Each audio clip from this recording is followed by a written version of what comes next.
सबसे बाहर वाला लैटिस प्लेन है, and that is why you से मेटल की सरफेस, ये मेटल की सरफेस है, ये रेडिएशन डाल दिया गया है। तो जो रेडिएशन डाला गया है, इंसिडेंट वाला जो रेडिएशन है ये, इसकी जो एनर्जी है that is E,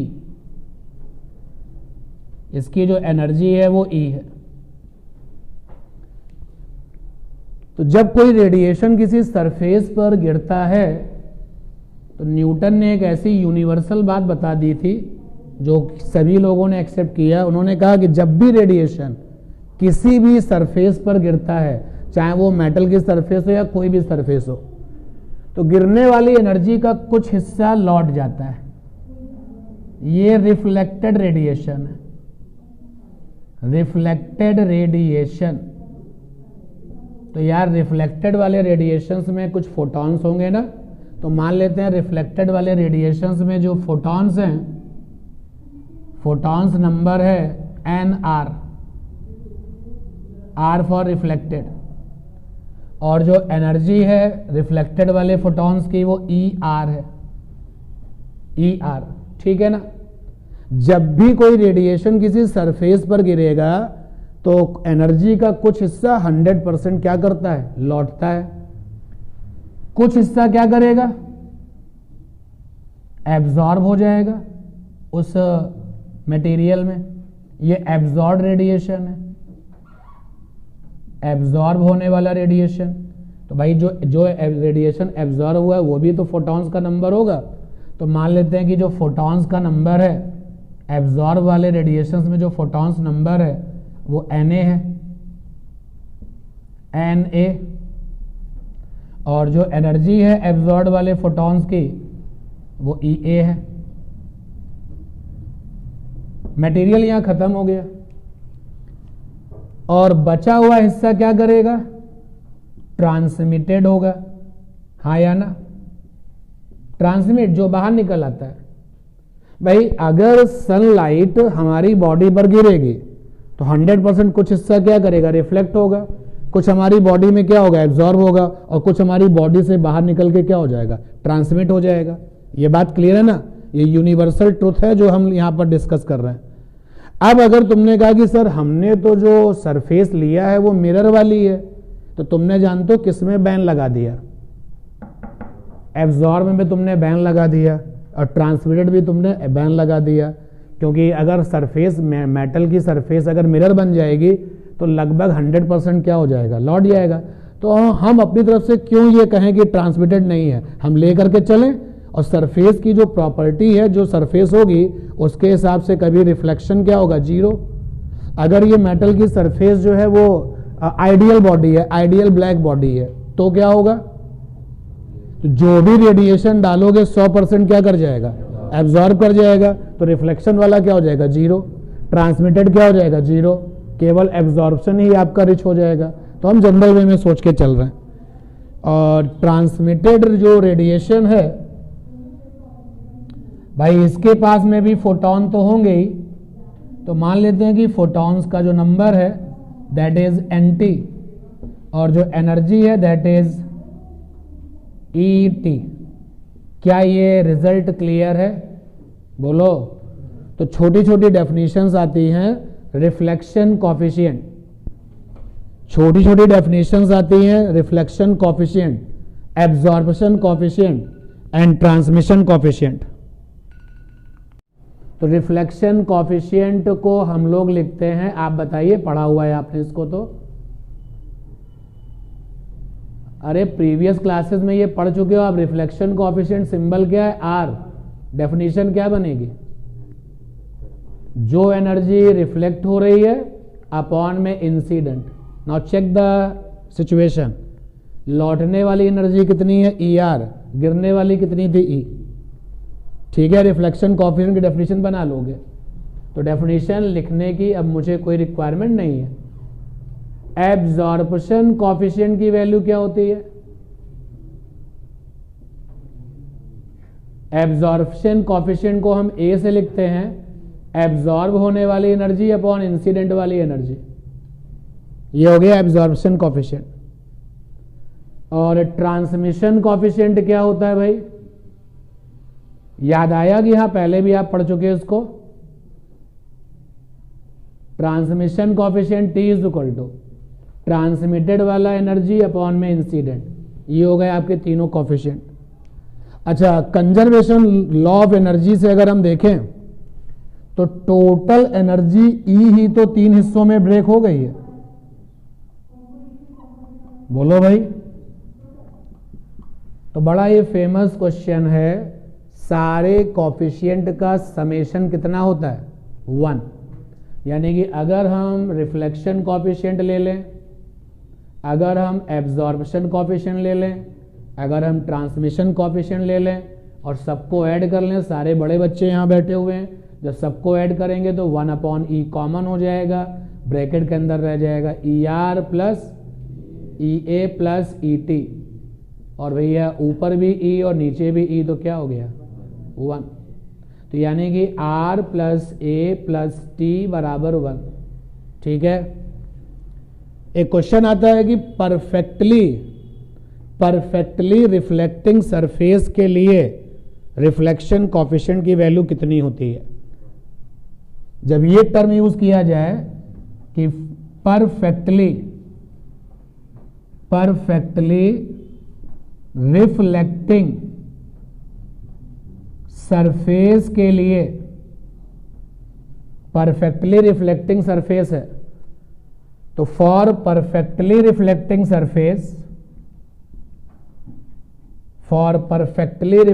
surface reflection coefficient की वैल्यू कितनी होती है, आंसर है 1। क्योंकि हम परफेक्टली रिफ्लेक्टिंग उसको बोलते हैं, नाम से ही देखो कि परफेक्टली रिफ्लेक्टिंग का मतलब हो गया बिल्कुल भी एब्जॉर्ब नहीं होना है। तो भैया जी EA बराबर क्या हो गया 0, तो जब EA बराबर हो गया 0 तो A बराबर क्या हो गया 0। परफेक्टली रिफ्लेक्टिंग का मतलब हो गया ट्रांसमिशन भी नहीं होना है, तो ET बराबर क्या हो गया 0, तो फिर आपका T बराबर क्या हो गया 0। तो perfectly reflecting surface means for perfectly reflecting surface comma A आपको 0 होना पड़ेगा, T आपको भी 0 होना पड़ेगा, तो उस समय R की वैल्यू कितनी होगी 1। इसलिए रिफ्लेक्टिंग जो रिफ्लेक्शन कॉफिशिएंट है वो क्या बन जाएगा 1। क्लियर। अब आप ध्यान देना कि अब अगर हमने रेडिएशन रिफ्लेक्टिंग सरफेस पर डाला तो इस चैप्टर में हमें कह दिया है कि जो रेडिएशन है उसमें पार्टिकल्स हैं, उसके पास मोमेंटम है, और जब मोमेंटम है तो वो हमारी सरफेस पर गिरेगा तो चोट पहुंचाएगा ना। तो जब रेडिएशन सरफेस पर गिरेगा तो सरफेस पर चोट पहुंचेगी, मतलब सरफेस पर क्या आएगा, प्रेशर आएगा, फोर्स आएगा। बोलो यार, that pressure is called the radiant, आपका रेडिएशन प्रेशर, उसको क्या बोलते हैं, रेडिएशन प्रेशर, रेडिएंट प्रेशर। ठीक है ना। तो रेडिएशन प्रेशर की जब वैल्यू निकाली जाती है तो यहां पर लिखा जा रहा है रेडिएशन प्रेशर, डेफिनेशन नहीं दी जा रही है, लेकिन आपसे डिस्कस तो किया जा रहा है। भाई अगर मैं आपकी बॉडी पर बहुत सारी छोटी छोटी बॉल्स अगर फेंक के मारूंगा तो आपकी बॉडी पर हिट करेंगी चीजें, तो आपकी बॉडी पे प्रेशर तो एक्सर्ट होगा ही होगा। Similarly you have A photons, photons मतलब छोटी छोटी बॉल्स ऑफ द एनर्जी, तो जब ये सरफेस पर जाके हिट करेंगी तो सरफेस पर फोर्स भी बनेगा। जब सरफेस पर तो एरिया ऑलरेडी पहले से ही है, और फोर्स बनेगा तो क्या क्रिएट होगा, प्रेशर। तो यहां पर रेडिएशन प्रेशर कैपिटल P बराबर 2I/C, ये तब है जब अपनी सरफेस है परफेक्टली रिफ्लेक्टिंग, फॉर परफेक्टली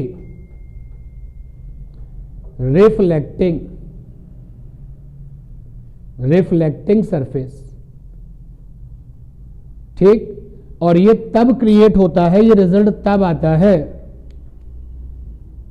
जब आपके पास में ये सरफेस है और रेडिएशन डाला गया है नॉर्मली, बिल्कुल नॉर्मली रेडिएशन डाला गया है। जरा इस एरो पे ध्यान देना, सरफेस पर गिरने वाला रेडिएशन नॉर्मली है। ये तो होगी बोर्ड की बात, आपके बोर्ड एग्जाम की बात, जिसमें जो रेडिएशन प्रेशर है, रेडिएंट प्रेशर है, वो पूछा जाएगा। तो आपके बोर्ड एग्जाम में जो रेडिएशन डाले जाएंगे वो नॉर्मली वाले में डाले जाएंगे। डेरिवेशन तुम्हारे यहाँ नहीं है इसका, P बराबर 2I/C। आई यहाँ पे इंटेंसिटी अभी लिख दूंगा बाद में। लेकिन अगर हम बात करें थोड़ा सा अलग हट करके कि अगर हमारे पास रेडिएशन जो डाले जा रहे हैं वो नॉर्मल से थीटा डिग्री पे डाले जा रहे हो, तो अभी हमने नॉर्मली डाला है तो थीटा की वैल्यू क्या होगी? 0। भैया ये हमारा हाथ जो है ये कॉपी सरफेस हो गई, ये कॉपी सरफेस हो गई। रेडिएशन ये डाला गया और किसी ने रेडिएशन ऑब्लिक में डाल दिया, जिसने नॉर्मल से थीटा डिग्री पर डाला है। तो अब रेडिएंट प्रेशर की वैल्यू क्या आती है? तो रेडिएंट प्रेशर की वैल्यू इस वाले केस में आती है P बराबर 2I cos θ/c, जहां पे c स्पीड ऑफ लाइट है, थीटा मैं क्यों बताऊं, तुम खुद मुझे बताओ ना, व्हाट इज थीटा? गिरने वाले रेडिएशन का नॉर्मल से, नॉर्मल माने वर्टिकल से एंगल। तो अगर हम बात करें इसकी तो ये आपका थोड़ा सा लेवल अप हो गया। अदरवाइज अगर आपसे रेडिएंट प्रेशर पूछा जाता है, आप बेफिक्र होकर के फार्मूला याद रखिएगा, फार्मूला अप्लाई करना पड़ेगा। आई यहाँ पर उस सोर्स की इंटेंसिटी है जिससे रेडिएशन आया है, लाया गया है, ठीक है ना? बोलो भाई, नोट करिए इतना। सी, अगर हम बात करें रेडिएशन प्रेशर की एक बार और, तो रेडिएशन प्रेशर की वैल्यू निकल के आती है P = I/C। ये for perfectly absorbing surface, absorbing surface. जैसे अभी आपने देखा कि परफेक्टली रिफ्लेक्टिंग सरफेस में केवल और केवल R था, बाकी लोग 0 हो गए थे, तो परफेक्टली एब्जॉर्बिंग सरफेस क्या होगी? परफेक्टली एब्जॉर्बिंग सरफेस में A बराबर क्या होगा? 1। किसको 0 बनना पड़ेगा? R को और T को। ये दोनों के दोनों डेरिवेशन आप जो चाहेंगे तो आपको मिल जाएंगे। I यहाँ पर जो है इंटेंसिटी ऑफ सोर्स है, जिसके बारे में आप बिगिनिंग ऑफ द चैप्टर में जान चुके हो, intensity of source.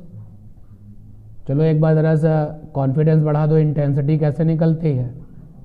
Power by area. Power को हमने P* से लिखा था हमेशा, और एनर्जी अपॉन AT, ठीक, और Nhν/AT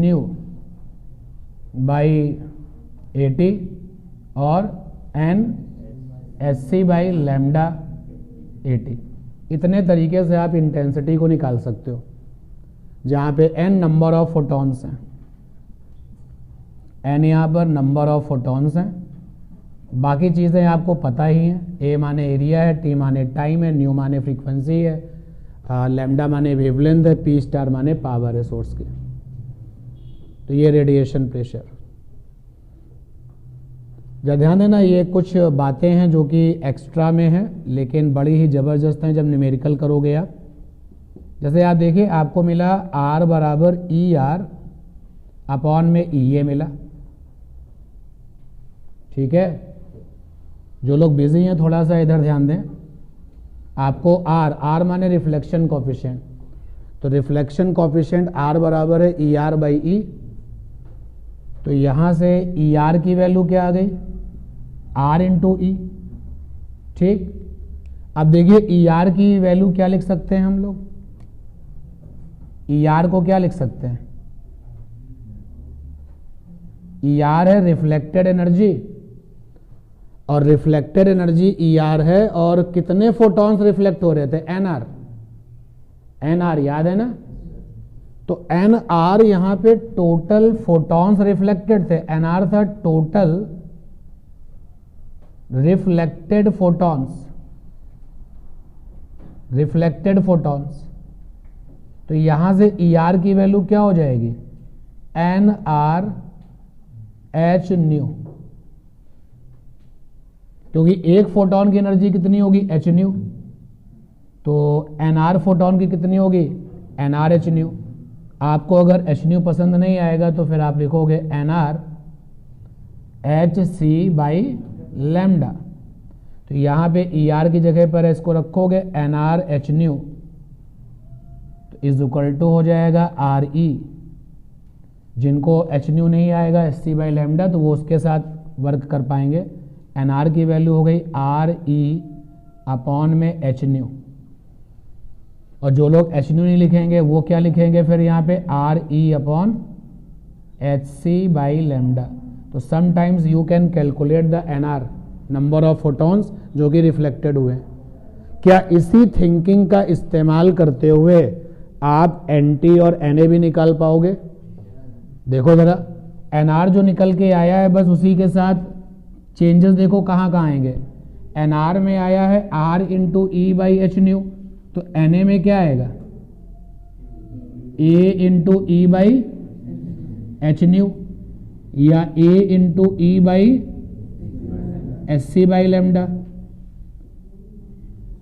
और NT में क्या आएगा T into E by H nu, या फिर T into E by SC by lambda. तो sometimes you have a numerical like this के फाइंड द टोटल फोटॉन्स जो कि रिफ्लेक्ट हुए हैं, यानी NR पूछा गया है। कभी कभी कहता है कि उन फोटॉन्स का नंबर क्या है जो कि ट्रांसमिटेड हुए हैं, उन फोटॉन्स का नंबर क्या है जो कि एब्जॉर्ब हुए। तो एक हमने डिटेल में करके दिखा दिया, उसी अप्रोच से ये और उसी अप्रोच से ये। नोट करते रहिए, आगे बढ़ते रहिए। इस पूरे के पूरे एपिसोड में ये कैपिटल ई क्या है, इंसिडेंट एनर्जी। जरा देखो यहां से, इंसिडेंट एनर्जी अगर आपको चाहिए तो IAT बन जाएगा ना। देखो यहां से E क्या है, इंसिडेंट एनर्जी होती है ना, ये सोर्स की एनर्जी होती है। तो E बराबर क्या बनेगा IAT, और पर सेकंड की बात करूं तो T बराबर क्या हो जाएगा 1। तो इन सारे के सारे रिजल्ट्स में जो ये E है आपका, जहां जहां ये E है वो है इंसिडेंट एनर्जी, और इंसिडेंट एनर्जी को लिख सकते हो I माने इंटेंसिटी, AT। क्वेश्चन के अकॉर्डिंग आपको अपनी सिचुएशन को सेट करना पड़ेगा। I बराबर है E बाई AT, जस्ट ऊपर लिखा हुआ है, तो E बराबर हो गया IAT। जो लोग पर सेकंड में जाना चाहेंगे उनके लिए T क्या हो जाएगा 1। जो लोग पर सेकंड में जाना चाहेंगे उनके लिए T माने टाइम, टाइम की वैल्यू क्या हो जाएगी 1। तो अगर आपको कोई ये चैलेंज करता है कि क्या आप उन फोटॉन्स का नंबर निकाल सकते हो जो रिफ्लेक्ट हुए हैं, तो आप इस फार्मूले से और कैसे आप मूव करेंगे वो बताया। सिमिलरली एब्जॉर्ब फोटॉन का नंबर, सिमिलरली ट्रांसमिटेड फोटॉन का नंबर।